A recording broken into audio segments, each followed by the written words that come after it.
Hello everyone and welcome to LoL Esports. I am your host, Solid aka Josh, and this is the show where we talk all about the LoL Esports scene.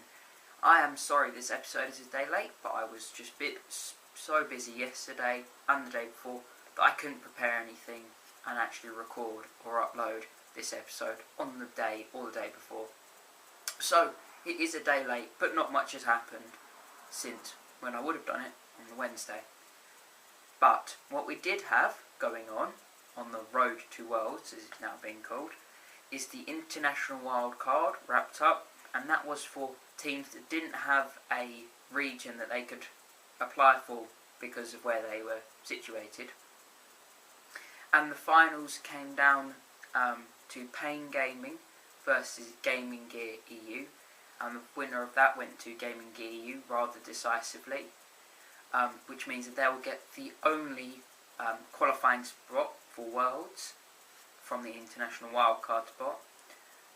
Over in Europe, we had what most people expected, honestly. It was quite a run-of-the-mill kind of thing.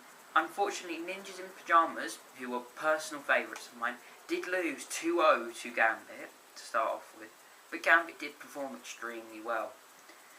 Talking about people who performed extremely well, the people who did perform the best easily, and it reflects as they came first, was Fnatic, who took down EG in their semi-finals 2-0 and then beat Lemon Dogs, number one team for most of the split, 3-1, only dropping a single game out of the quarterfinals, semi-finals and the finals that they played, putting themselves in first, dropping Lemon Dogs down to that second place going into Worlds, and then losing EG beating Alternate, then losing to Fnatic, means that there was a Gambit versus EG finals, in which Gambit took EG out in the best of 3, 2-1, putting themselves in that third position. So we have Fnatic, Lemon Dogs, then Gambit, all qualifying from Europe to go to Worlds.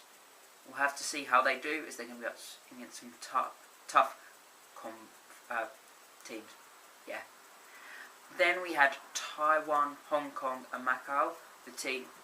Just a group of countries that had decided that there wasn't enough teams for them all to have their own regions. And we only had a single game in that. We only had a single best of 5, in which the Taipei Snipers got 2-3'd by the Kamania Bears. Not easy names to say.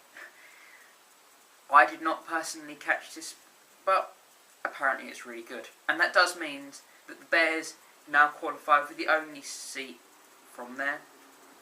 And then looking forward, we have the NA Road to Worlds tomorrow, and that is on the 30th.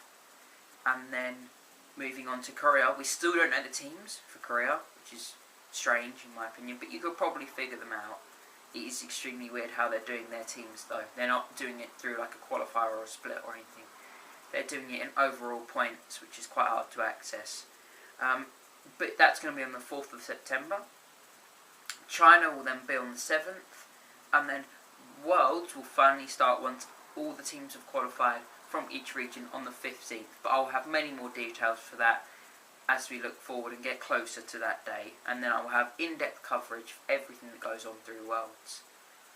That is all for this show. Thank you everyone for watching, and I will see you all next time. Goodbye.